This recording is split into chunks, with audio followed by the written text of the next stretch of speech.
Sutra. Thereupon the world-honored one told Shariputra, "Since you have earnestly requested 3 times, how can I not speak? You should now listen attentively, think upon it well, and be mindful of it. I will explain it in detail for your sake." As he said these words, 5,000 bhikshus, bhikshunis, upasakas, and upasikas in the assembly rose from their seats, made obeisance to the Buddha, and left. What was the reason? The roots of their offenses were deep and grave, and they were of such overweening pride that they claimed to have obtained what they had not yet obtained, and to have certified to that to which they had not yet certified to. With forms such as these, they could not stay. The world-honored one remained silent and did not restrain them. The Buddha then told Shariputra, "My assembly has now been cleared of its branches and leaves, and only the trunks remain. Shariputra, it is excellent that those of overweening pride have left. You should now listen well, and I shall speak it for you." Shariputra said, "So be it, world-honored one. I wish joyfully to hear it." Commentary. Thereupon the world-honored one told Shariputra, "Since you have earnestly requested 3 times, how could I not speak? You have repeated your request 3 times. How could I refuse to speak this Dharma to you? You should now listen attentively, pay close attention, and listen well.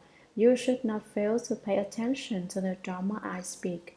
Think upon it well and be mindful of it. I will explain it in detail for your sake. I will now delineate the true, wonderful Dharma." After Shakyamuni Buddha said this, what do you think happened? As he said these words, 5,000 bhikshus, bhikshunis, upasakas, and upasikas in the assembly rose from their seats, made obeisance to the Buddha, and left. Although they were very arrogant, they still bowed to the Buddha before they left. What was the reason? The roots of their offenses were deep and grave, and they were of such overweening pride that they claimed to have obtained what they had not yet obtained, and have to certify to that which they had not yet certified to. With forms such as these, they could not stay. They could not hear this wonderful Dharma. Such proud people had not attained the wonderful Dharma and certified to the fruits of arhatship. Still they claimed that they had done so. Although they had not yet become Buddhas, they said that they had done so. What they had not obtained, they said that they had attained. They claimed to have wisdom they did not have. They said that they themselves were not bad at all. They said they were better than everyone else. These were the strange things they said. Consequently, they lost their chance to hear the wonderful Dharma Lotus Flower Sutra. The world-honored one remained silent and did not restrain them. He did not tell them not to go. He did not stop them. The Buddha then told Shariputra, "My assembly has now been cleared of its branches and leaves, and only the trunks remain." Here the analogy of the chaff and the grain may be applied. The grain has been separated from the chaff. The pure real substance alone remains. All the extraneous matter is gone. Those people with offenses all have left. They are like the chaff, the twigs, and the leaves. Those people who remain all have blessings. They are the trunk, the basic true substance. They are the disciples who have faith. Those without faith are like the twigs and branches. They are insincere. For example, one disciple here took the precepts, and now has run off. He is like the 5,000 who left. He studied the Buddha Dharma for several months and figured that he and his brother had both become enlightened. He's just cheating the world. Shariputra, it is excellent that those of overweening pride have left, because now they will not be able to exert their bad influence on others. You should now listen well, and I shall speak it for you. Do not run off. I am now going to speak the Dharma for those of you who sincerely believe. Shariputra said, So be it, world honored one. I wish joyfully to hear it. We all wish happily and joyfully to hear the Buddha speak the Dharma, the true, real, wonderful Dharma Lotus Flower Sutra. Sutra. The Buddha told Shariputra, a wonderful Dharma such as this is spoken only occasionally by the Buddhas, the first come ones, just as the Udumbara flower appears but once in a great while. Shariputra, you should all believe that which the Buddha says, for his words are not vain or false. Shariputra, all the Buddhas speak the Dharma in accord with what is appropriate, but its purport is difficult to understand. What is the reason? I extensively speak all Dharmas by means of countless expedient devices, various causes and conditions, analogies and expressions. This Dharma cannot be understood through deliberation or discrimination. Only the Buddhas alone can know it. Why is this? All the Buddhas, the world-honored ones, appear in the world only because of the causes and conditions of the great matter.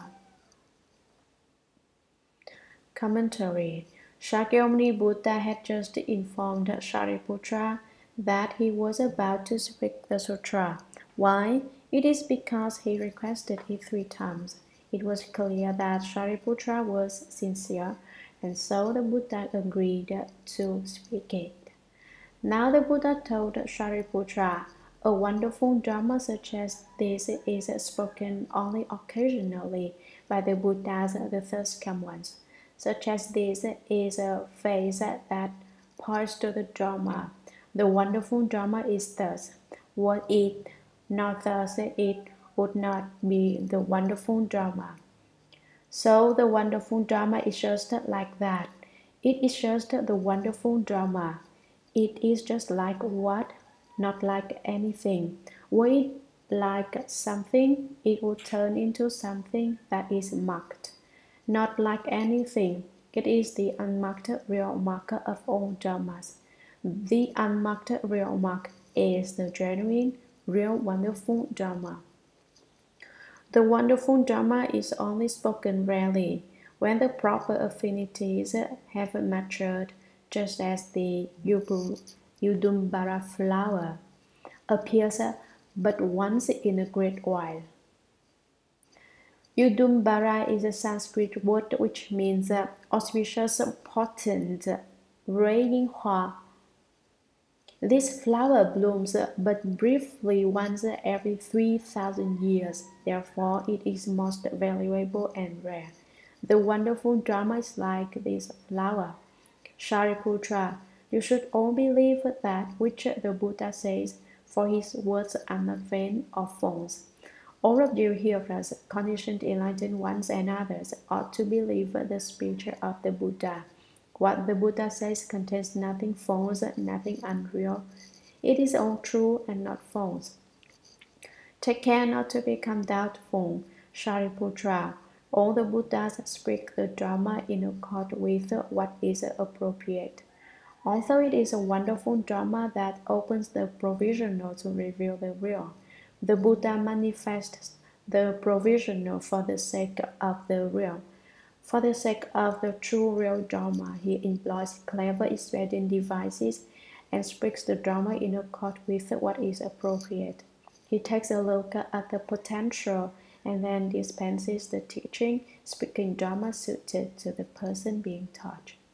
But its purport is difficult to understand, In the Dharma, the Buddha speaks one meaning is complete with limitless meanings. One word is complete with the wonderful principles of limitless words. So, one meaning encompasses limitless meanings. Limitless meanings revert back to one doctrine. Therefore, its purport is difficult to understand. The doctrines are not easy to assimilate. What is the reason? Why can't they be readily understood? I extensively speak all dharmas by means of countless expedient devices, various causes and conditions, analogies, and expressions. From the time I realized Buddhahood, I have used a countless number of Dharma doors of expedient devices for the sake of the real manifesting the provisional. I also use all kinds of causes and conditions to teach living beings. I expound upon all the dharmas. This dharma cannot be understood through deliberation or discrimination. Although various causes and conditions, analogies, and expressions are used to expound all the dharmas, the dharma itself is not easy to understand. You cannot use your conscious mind to understand it. You cannot use your sixth mind consciousness, the discriminating consciousness, or the seventh consciousness, the deliberating consciousness, to try to figure out the doctrines of the Buddha. Only the Buddhas alone can know it. Only the Buddhas and the Buddha can know this Dharma. Why is this? What is the principle at work here? All the Buddhas, the world-honored ones, appear in the world only because of the causes and conditions of the One Great Matter. What are the causes and conditions of the One Great Matter? Each of us should think it over. What matter is our great matter? Shakyamuni Buddha manifested in the world for the sake of the causes and conditions of the One Great Matter. What great matter is it? What is it? I will tell you. The great matter is not a small matter. Were it a small matter, it would not be called a great matter. Do you understand? That is a very simple explanation. There is still another very profound explanation, but you will have to think it over and discover it yourselves. It is extremely wonderful. Wonderful to what level? Wonderful to the level that it cannot be thought about. It is just inconceivable. Previously, it was already explained that it cannot be understood through deliberation or discrimination, and so now in thinking about it, we are completely wrong. We are discriminating, and that is also a mistake. Not discriminating, not deliberating, that is just the wonderful Dharma. I asked you to answer the question, but the question does not need to be answered. Then why did you ask it? Why should not I have asked it?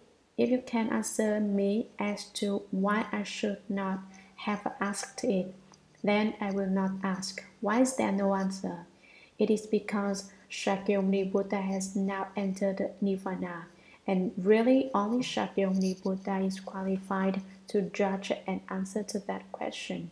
I am not qualified to do so. So the best thing to do would be to forget it. I believe that you all cannot forget it.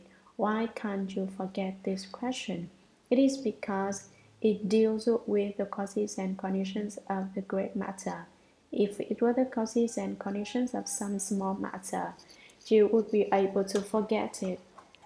But how could you forget the causes and conditions of the great matter? You cannot forget it. If you cannot forget it, what's to be done? We should understand it. Although I talk about it back and forth, I still have not told you what the causes and conditions of the great matter are. I will not stall around and keep you in suspense any longer. I will. Here it is like I hold my closed fist and ask you, what do I have in my hand? Take a look. What is it? You do not know? That too is a cause and a condition of the One Great Matter.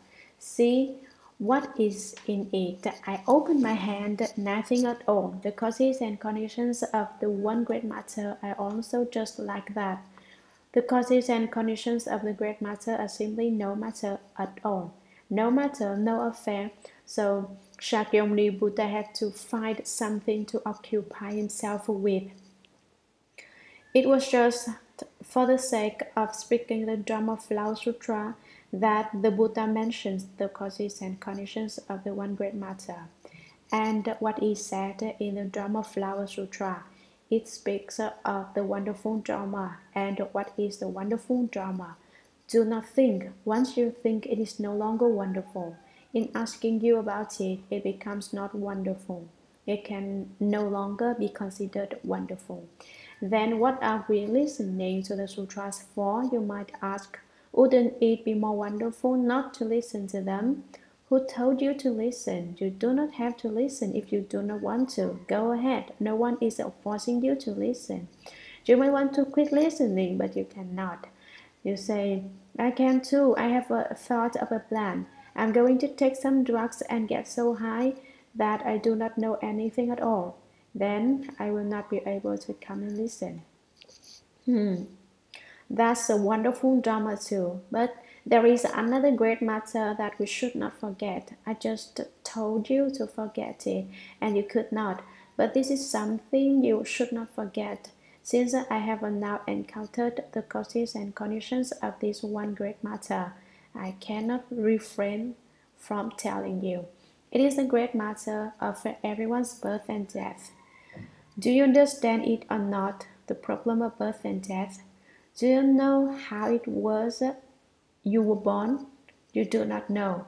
Do you know how it is you will die? You do not know. Such intelligent people, and yet you do not understand the question of birth and death. Yesterday, some tourists came and asked a very strange question. They said, why do you place oranges in front of the Buddha? A lot of you did not hear it, but since it was a potentially useful question, I'm repeating it again today. Who did they ask? They asked my tallest and therefore highest disciple. He stood there taller than anyone else, so they asked him. But he messed up the answer. He was not clear. I was rather irked and said, how come you cannot answer such a simple question? And I ran over to the Dharma seat and stood up on the platform higher than my high disciple. If I had not stood on the platform, I would have been shorter than he is. So I stood up and said quite loudly, you ask why we put oranges in front of the Buddha. I will answer you. The Buddha likes to eat oranges. Do you mean the Buddha can eat oranges? They said. Of course he can eat oranges. We people like to eat oranges, and the Buddha was a person who became a Buddha. Therefore, I believe that he likes to eat oranges. Besides, I like to eat oranges. I give the things I like to eat as an offering to the Buddha. I give what I like to others. I know that what I like to eat, the Buddha also likes to eat. If I make offerings of oranges, he is certainly not going to be upset. That is the general gist of what I said, although yesterday I did not mention the getting upset part. I said that he would not be displeased. Anyway, when they heard this, it was a case of seeing what they had never seen and hearing what they had never heard. They had nothing to say. The causes and conditions of the great matter refer to the great matter of birth and death. You should resolve this matter of birth and death quite clearly. Then you will have finished the great work. There are the causes and conditions of the great matter. Then there also remain a lot of small problems. If you want to understand the causes and conditions of the great matter, you must first understand the causes and conditions of the small matters. If you do not understand the causes and conditions of the small matters, you will not be able to understand the causes and conditions of the great matter. Where do the causes and conditions of the small matters come from? They arise out of ignorance. Birth and death is a great matter. Why is there birth and death? It is because people are ignorant. Once there is ignorance, then greed, hate, stupidity, arrogance, pride, and doubt all pop out. If there is no ignorance, then all the little problems do not exist. If there is ignorance, then there are problems. There are birth and death. We should first become clear about the causes and conditions of the small matters. If you are clear about the small problems, you will be clear about the great ones. Just as small children grow up to become adults, the adults get older and die. If you do not understand the causes and conditions of the small matters, you will not be able to resolve the great matter. First of all, you must break through ignorance. When you have broken through ignorance, the causes and conditions of the great matter will automatically be ended.